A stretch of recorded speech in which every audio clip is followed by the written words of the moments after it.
Race to the finish line here. Yeah. All right.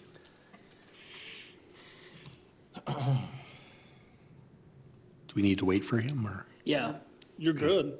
We're live. we're on here, but not quite 6 yet.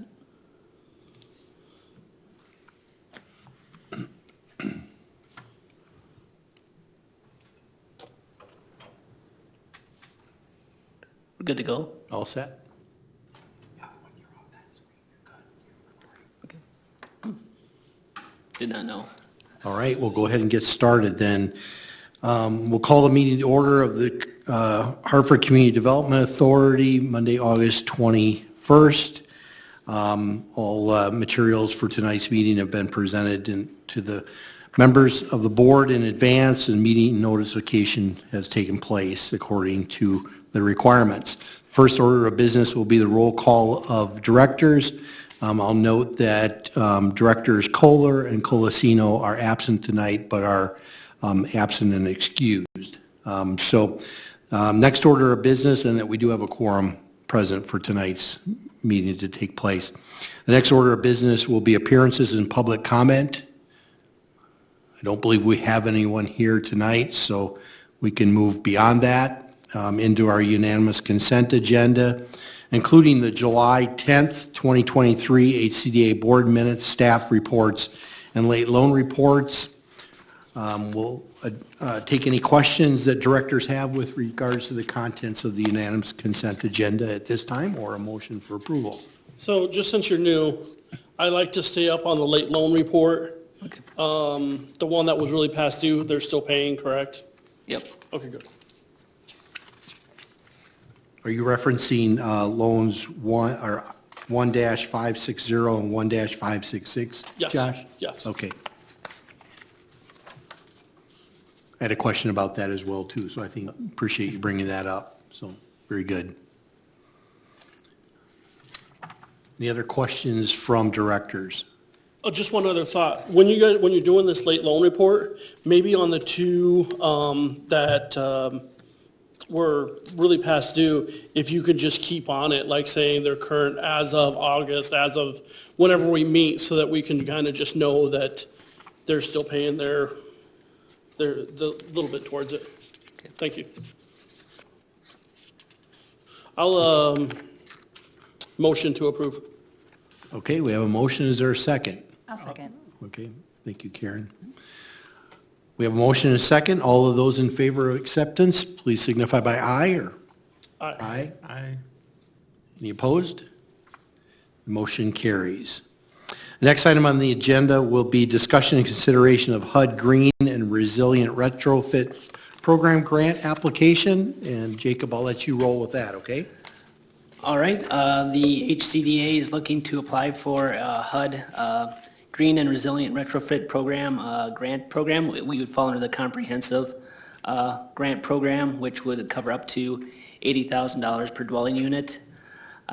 The application deadline for the first round is August 31st, and I think they want us to have our application in 2 days prior, just in case there's any glitches in the system, because this is a new system or a new grant program. But that's why we're here for you, in case they come back with requiring some sort of approval of grants, just to kind of cover our backs in a way, to make sure that in case they want documentation of approval from the authority that's allowed to grant us the authority, that's documented. That's why we're here, instead of just applying for it without getting consent from you guys. So that's why we're here, is to get your consent to apply for this grant. It's $80,000 per dwelling unit, as previously stated. There is a 25-year contingency that you have to stay a HUD housing program, which I don't foresee us moving away from at any time soon. So at the end of the day, it allows us to pay for some infrastructure. If it doesn't cover everything that we need to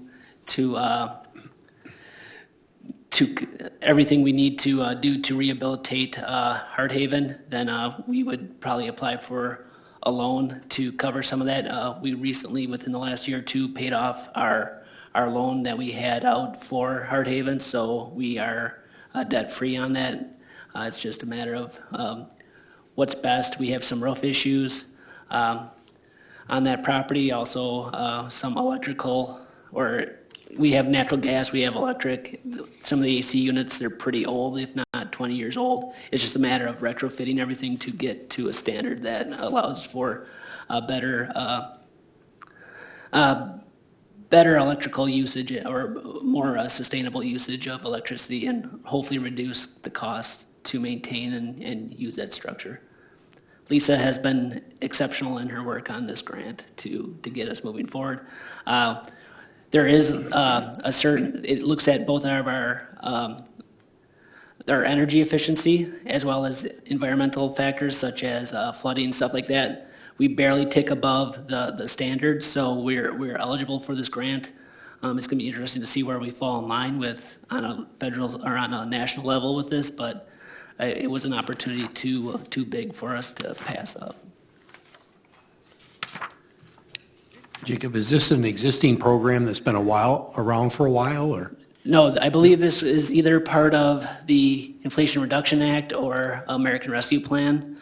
I can't remember which funding source that came out of, but this is the first time they've ever taken applications for this program this year. I was going to say, I can't recall it coming before the board for consideration in the past, so I wasn't clear on that. This would be the Appreciate first year there's 3 different levels.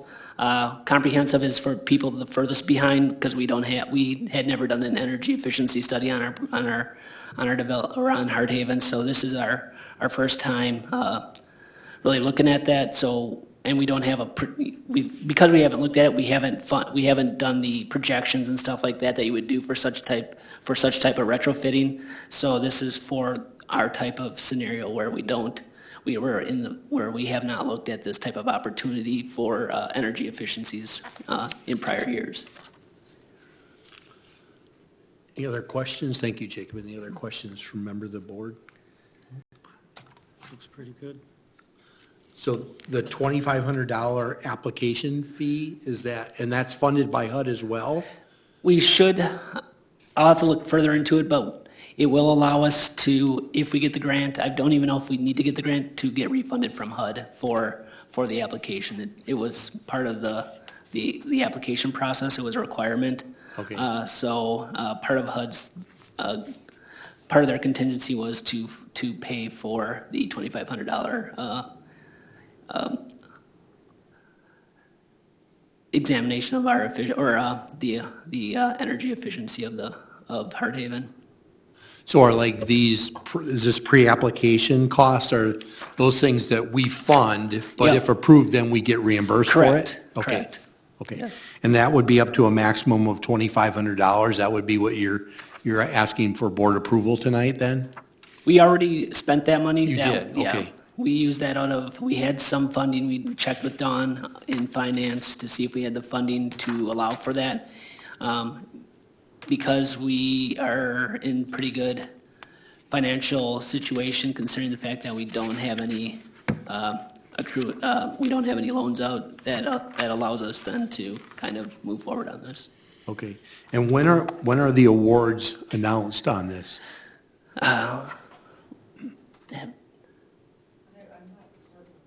Yeah, they haven't stated in their publications on when the announcement dates are. Okay.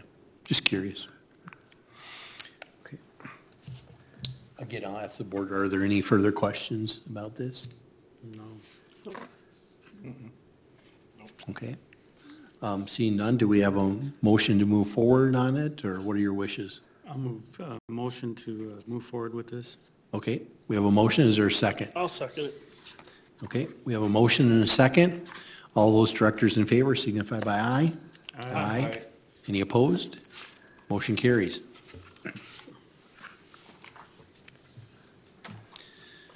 Okay, the next item is discussion and consideration of the dissolution of Housing Action, Inc.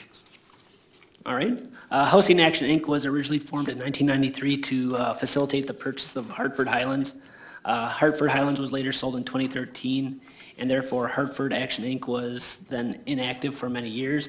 In 2014, after the review of the Housing Action Inc.'s 2013 financial audit, it was mentioned by Wendy Unger, who's from Baker Tilly, that there's no need to keep Housing Action Incorporated anymore. It was discussed at the August 2014 board meeting that the issue of dissolving the Housing Action Inc. would be an agenda item for September 2014 board meeting, but no further action was taken at that time. About a month and a half into this job, I received this letter from the IRS stating that we had not filed our 550. Since then, we have filed our 550. We did a 550N because, again, everything's under $50,000. There's no money. There's nothing exchanging. So we're current. It's just a matter of dissolving this incorporation so that we don't have issues of getting letters from the IRS in the future. It's not that tough to set up a new 501c3 if it came to that, if we needed to do that for any of our current housing, or if we wanted to move forward in purchasing another property for HUD housing or for senior housing. That isn't the big issue. If you don't vote to dissolve it, then I'll have to go on to the Wisconsin Department of Financial Institutions and then change the registered agent. The current registered agent for Housing Action Inc. is my predecessor, Justin. So we just have to get our record straight or just clear it off the board. I don't see any purpose of us holding on to it. It's just a liability from a bureaucratic, in case the IRS comes after you type of scenario, and I don't really want that to happen. Sure. Any questions from that? More of a comment. I know we've had Hartford Highlands for quite a while, and when the opportunity came to move it over to a third party, I'm glad they completely took it over, and I believe all the debt is gone on that as well. So I don't see a need to keep this. So I would follow your recommendation. I have a comment, and I hope it's not a nuclear bomb going off. Have we ever looked at where does the CDA stand in the scheme of, does it truly need to be an operating entity today? Could you spin off weatherization to the weatherization companies that run Waukesha counties, Milwaukee counties? There's private parties that could come in and take over Heart Haven and the senior housing. Have we ever really gone down that road and say, is the CDA today truly needed? And I'm not saying an answer we need to give today, but in a time of high inflation, high interest rates, have we, and you're new, is it something that the CDA should be looked at sometime in the next year to say, is a CDA truly an entity that needs to be supported by the city at this time? I just think that that's something that we should look at some point. And we can look into that in regards to the weatherization program. That is fully funded by the state. Understood. Yeah, and Understood. Yeah. But have we ever really looked at it to say, is there cost for supporting the pensions? Is there, like, if the state is, let's just example, if a job costs $100, the state gives us $100, what about the healthcare cost for that employee, the pension cost for that employee? Is that things that are coming through the CDA then increasing the cost? Or is the state paying 100% of that pension, 100% of that benefits that employee is getting? Those are questions that I have that I've never had answered or I've never asked. Okay. And we can look into that. I don't know how to, at this point in time, I don't know how I would do a deep dive into that, but we can look into that and figure out where the programs sit, what would be the ramifications if we were to allow for privatization. Because there's plenty of privatization out there for the senior housing, for the weatherization, for the property management division, and I've been on the board for 7-8 years now, and I just think that maybe it's time to go down that road. Maybe the answer, if we go down that road, no, it's not. It's not worth it's not worth it, but I don't think it's ever been explored. Okay. So, but I am in favor of this, dissolving this. Okay. Yeah, I know for the Hartford Highlands, we were solicited versus us looking anywhere. So it was kind of a surprise to us when that came around. So, yeah, we'll see. I mean, things change. And then those are good questions that you brought up. Yeah, it's all about being more efficient. Thank you, Josh. Yeah. Appreciate your thoughts on that. Okay, so it sounds like on this item, action item, however, Tony, was that a motion on your behalf and a second by Yeah, I'll Josh make- on I'll that? make a motion. I'll second. Okay, thank you. Sorry, don't want to talk you guys into anything, but Oh, no. that's where I thought the direction was going here, okay? All right, so we have a motion and a second. All those in favor of approval of the dissolution of Housing Action, Inc. signify by aye. Aye. Any opposed? Motion carries. Next item on the agenda then would be communications and correspondence. Is there anything along that line? I would like to note that at our next meeting, we will be having Baker Tilly here to discuss their audit of our financials. So any other questions you want to pose on each of these programs, that'll be the opportune time to discuss. Timing on your question is very appropriate then, Josh, because that'd be an opportunity where the auditors are here to review how all the expenses for different programs are flowing. Great. Yep, sounds good. Okay, any committee reports or commissioner requests for this evening's meeting from any directors? No? We're all good? All right. Anything else, anything else to motion to come adjourn. before us? I'm just going to ask Jacob if there's anything else that needs to come before us before we adjourn then? There is nothing else. Okay, all right. And then I believe Motion we to have a adjourn. formal motion by Josh to Yeah. adjourn? Yeah, I'll Is there a second second? Tony, you're going to second that? All right. All those in favor of adjournment signify by aye. Aye. Aye. We are adjourned. Thank you, everyone.